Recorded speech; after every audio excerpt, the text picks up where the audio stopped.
அனைவருக்கும் வணக்கம். இன்றைய தினம் கடந்த 21 ஆண்டுகளுக்கு முன்பாக மறக்க முடியாத உலகத்தை உலுக்கிய ஒரு தினம். சுனாமி என்கின்ற ஆழி பேரலை உலகத்தை உலுக்கிய தினம்.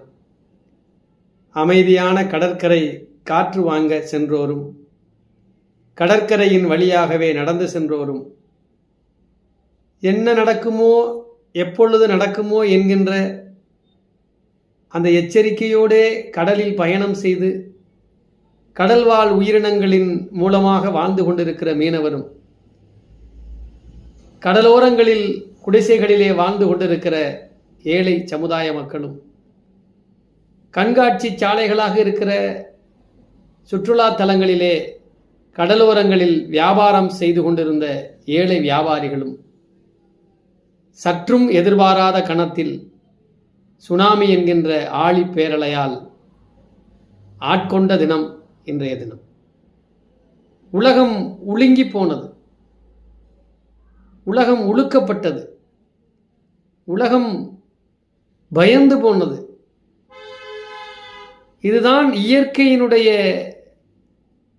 ஆற்றல் என்று சொல்வதா, அல்லது இந்த இயற்கை இந்த உலகத்தை படைத்து இந்த ஜீவராசிகளை ஆட்டி படைக்கிறதா என்று சொல்வதா, அல்லது இயற்கை எதையும் செய்யும் என்பதை மனிதனுக்கு அவ்வப்போது புரிய வைத்திருக்கிறதா என்று சொல்வதா என்று தெரியவில்லை.